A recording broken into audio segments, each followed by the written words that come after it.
ഇന്നത്തെ ഞങ്ങളുടെ യാത്ര ദോഹയിലെ സൂക്ക് വാക്കിഫിലേക്കാണ്. ഖത്തറിൽ ഏറ്റവും പഴക്കം ചേർന്ന മാർക്കറ്റാണിത്.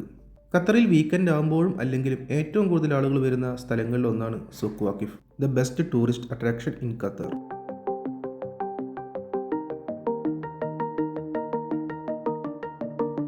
ഇവിടെ കിട്ടാത്ത ഐറ്റംസ് ഒന്നും തന്നെയില്ല. ഫുഡ് ഐറ്റംസ് ആണെങ്കിലും ഡ്രസ്സ് ആണെങ്കിലും പിന്നെ ബേഡ്സ്, ഫിഷ്, പെറ്റ്സ്, അങ്ങനെ ഒരുപാട് ഐറ്റംസ് ഇവിടെ കിട്ടും.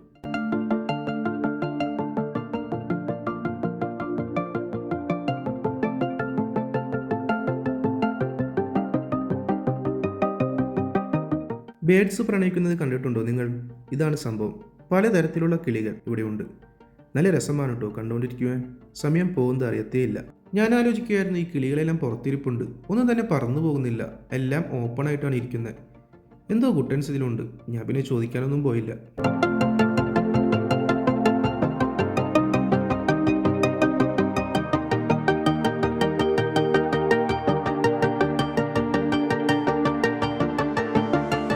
ചുറ്റുമുള്ള എല്ലാ ഷോപ്പുകളും പെറ്റ്സിനെ വിൽക്കാൻ വേണ്ടി വെച്ചേക്കാണ്. വാങ്ങിക്കാനാണെങ്കിലും ഒരുപാട് ആളുകൾ വരുന്നുണ്ട്. നല്ല ഡിമാൻഡുള്ള സംഭവമാണ് ഇവിടെ. ഈ പെറ്റ്സിൻ്റെ ഷോപ്പുകളൊക്കെ അടയ്ക്കാനുള്ള ടൈം ഏകദേശം ആയി തുടങ്ങിയിട്ടുണ്ടെന്ന് തോന്നുന്നു. ഒരു സൈഡിൽ നിന്ന് അടച്ചു വരുന്നത് കാണുന്നുണ്ട്. ഇവിടെ കൂടുതൽ ആളുകളും സ്പെൻഡ് ചെയ്യുന്ന ഒരു സ്ഥലമാണ് ഈ പെറ്റ്സിൻ്റെ ഏരിയ. പ്രത്യേകിച്ച് കുട്ടികൾക്കൊക്കെ ഒരുപാട് ഇഷ്ടമാകും ഇവിടെ വന്നു കഴിഞ്ഞാൽ. ഈ കാണുന്നത് സൂക്കിന് പുറത്തുള്ള ഒരു ബിൽഡിംഗ് ആണ്, ഇസ്ലാമിക് കൾച്ചറൽ സെൻറ്റർ. ഇതിൻ്റെ ഉള്ളിലായിട്ട് മസ്ജിദ് ഉണ്ട്. പിന്നെ അതുപോലെ തന്നെ വേറെയും കുറേ ഷോപ്പുകളൊക്കെ ഉണ്ടെന്ന് തോന്നുന്നു. ഇത് പിന്നെ നിങ്ങൾ മുൻപ് കണ്ടു കാണും. ഐസ്ക്രീം വാങ്ങുമ്പോൾ പിള്ളേർ കളിപ്പിക്കുന്ന ഒരു ഐറ്റമാണ്.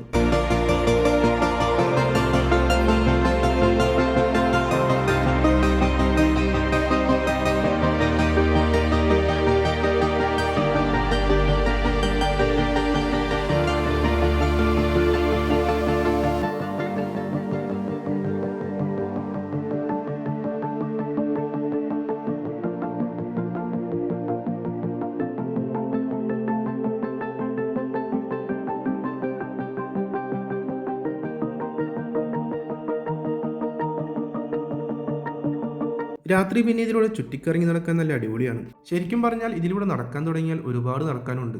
ഒരുപാട് വഴികളുള്ളത് കാരണം വഴിതെറ്റിപ്പോകാനും സാധ്യത ഏറെയാണ്. പക്ഷെ എങ്ങനെ വഴിതെറ്റിയാലും പുറത്തേക്ക് തന്നെ നാം എത്തുണ്ടോ. പിന്നെ രാത്രി അതുകൊണ്ട് നല്ല വൈബാണ്. അതുകൊണ്ട് പിന്നെ നമുക്ക് എത്ര നടന്നാലും മടുപ്പൊന്നും വരില്ല.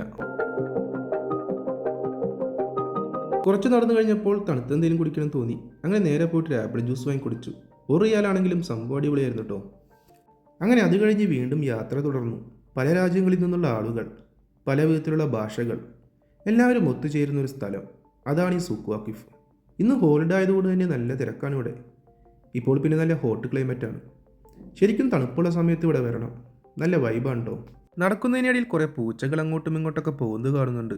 ശരിക്കും ഇവിടെ പൂച്ചകൾ വന്നതിന് ഒരു ചരിത്രമുണ്ടെന്ന് തന്നെയാണ് പറയുന്നത്. പണ്ട് കാലത്ത് ഇവിടെ പൂച്ചകളില്ലായിരുന്നു അത്രേ. പിന്നെ ഒരുപാട് എലികളുടെ ശല്യം കാരണം ഇവർ പൂച്ചയെ മറ്റു രാജ്യങ്ങളിൽ നിന്നും എവിടുന്നോ കൊണ്ടുവന്നു എന്നാണ് പറയപ്പെടുന്നത്. അതിനുശേഷം ഇവിടെ പൂച്ചകൾ പെറ്റുപെരുകി. പിന്നെ ഒരുപാട് പൂച്ചകൾ ഇവിടെ ഉണ്ടെന്നാണ് പറയപ്പെടുന്നത്. ഇതാ പോകുന്നൊരു പൂച്ച. ഇതൊക്കെ എന്തിനും ഇവിടെ പറയുന്നു എന്ന് ചോദിച്ചു കഴിഞ്ഞാൽ ആ പൂച്ചയെ കണ്ടപ്പോൾ പറഞ്ഞതാണ്. പൂച്ചകളെ പറ്റിയും എന്തെങ്കിലുമൊക്കെ പറയണ്ടേ, പാവം മിണ്ടാപ്രാണികളല്ലേ. പിന്നെ അവിടെ നേരെ പോയത് ഇവിടെ ഒരു ചായക്കടയുണ്ട് കേട്ടോ. ഇവിടുത്തെ ഒരു ഫേമസ് ചായക്കടയാണ്. ഇവിടുത്തെ ഫേമസ് ഐറ്റം എന്താണെന്ന് ചോദിച്ചു കഴിഞ്ഞാൽ ചായ മാത്രമല്ല, നല്ല അടിപൊളി എഗ് സാൻഡ്വിച്ച് കിട്ടും ഇവിടെ. ആ കാണുന്ന തിരക്ക് കണ്ടില്ലേ, അതെല്ലാവരും ഇവിടുന്ന് ചായയും സാൻഡ്വിച്ചും കഴിക്കാനുള്ള തിരക്കാണ്. വേറെയും ഒരുപാട് ഐറ്റംസ് ഉണ്ട് കേട്ടോ ഇവിടെ. ഞാനപ്പോൾ അവിടുന്ന് 2 ചായയും പിന്നെ 2 എഗ് സാൻഡ്വിച്ചും ഓർഡർ ചെയ്തു. 2 എണ്ണം എനിക്കല്ല കേട്ടോ, കൂടെ എക്കുണ്ടല്ലോ.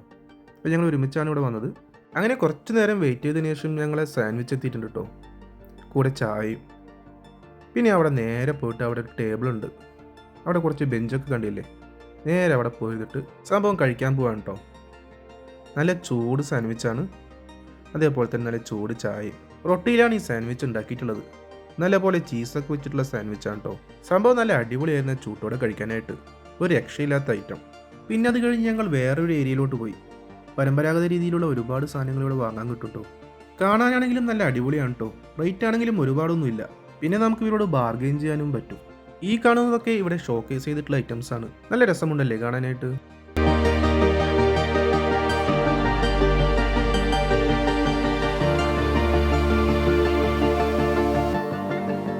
പിന്നെ ഈ കാണുന്ന സംഭവം എന്താണെന്ന് മനസ്സിലായോ?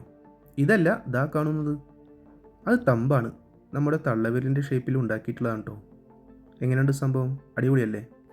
പിന്നെ നേരെ ഒരു സ്വീറ്റ്സ് ഷോപ്പിൽ കയറി. ഇവിടെ വന്നാൽ സ്വീറ്റ്സ് കഴിക്കാതെ എങ്ങനെയാണ് തിരിച്ചു പോവുക? അവിടെ പോയിട്ട് കുറച്ചു നേരം എല്ലാ സീറ്റ്സും ഒന്ന് നോക്കി നിന്നു. കാണാൻ നല്ല ഭംഗിയുണ്ടല്ലോ അതും. ഒരുപാട് തരത്തിലുള്ള സീറ്റ്സ് ഇവിടെ ഉണ്ട്.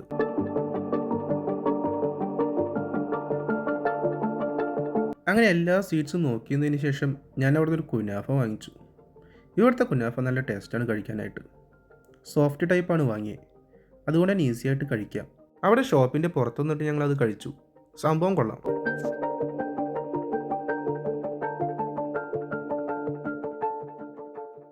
അത് കഴിഞ്ഞ് അവിടുന്ന് കുറച്ച് നടന്നപ്പോൾ ഒരു റെസ്റ്റോറൻറ്റ് കണ്ടു.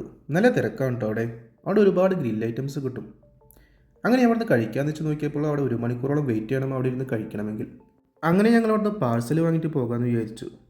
ചിക്കൻ കൊഫ്തിയാണ് ഞങ്ങൾ പറഞ്ഞത്. ഏകദേശം 15 മിനിറ്റോളം അവിടെ വെയിറ്റ് ചെയ്തു പാഴ്സൽ കിട്ടാനായിട്ട്. നല്ല തിരക്കുണ്ട് കേട്ടോ ഷോപ്പിൽ. ഇനി സംഭവം വീട്ടിൽ പോയിട്ട് കഴിച്ചിട്ട് നോക്കും എങ്ങനെയുണ്ടെന്ന്. ഏകദേശം 2 മണിക്കൂറോളം ഞങ്ങൾ അവിടെ ടൈം സ്പെൻഡ് ചെയ്തു. അത്രക്കും ടൈമൊന്നും പോയതറിഞ്ഞില്ല. നല്ല അടിപൊളി വൈബായിരുന്നു കേട്ടോ. ഇപ്പോൾ സമയം 10 മണിയായിട്ടുണ്ട്. ഇനി ഇവിടുന്ന് ഒരു ടാക്സി വിളിച്ചിട്ട് വേണം വീട്ടിലോട്ട് പോകാൻ. ഇവിടെ അടുത്താണ് കേട്ടോ വീട്. ഇവിടുന്ന് ഒരു 10-15 മിനിറ്റോളം സമയമേ ട്രാവൽ ചെയ്യേണ്ട ആവശ്യം വരുന്നുള്ളൂ. ഇന്ന് പിന്നെ ഹോളിഡേ ആയതുകൊണ്ട് റോഡിൽ നല്ല ട്രാഫിക് കാണും. അങ്ങനെ ഏകദേശം അരമണിക്കൂർ കഴിഞ്ഞപ്പോൾ വീട്ടിലെത്തി. അങ്ങനെ നമ്മൾ എത്തിയ വഴിക്ക് തന്നെ ഒന്ന് കുളിച്ച് ഫ്രഷായിട്ടൊന്ന് ഫുഡ് കഴിക്കാനിരിക്കുകയാണ് കേട്ടോ. സംഭവം ചൂടൊക്കെ അറിയിട്ടുണ്ടാവും. അപ്പോൾ നമ്മൾ വാങ്ങിയത് ചിക്കൻ കൊഫ്തിയും ഹമൂസാണ്. വേറെ ഐറ്റംസ് ഒന്നും വാങ്ങിയില്ല. അത്യാവശ്യം സ്വീറ്റ്സും പിന്നെ സാൻഡ്വിച്ചൊക്കെ കഴിച്ചിട്ട് വേറെ ഏകദേശം ഫുള്ളായിട്ടിരിക്കുകയാണ്. എന്തായാലും ഡിന്നർ ഒഴിവാക്കേണ്ടതെന്ന് വിചാരിച്ചിട്ടാണ് കൊഫ്ത വാങ്ങിയത്.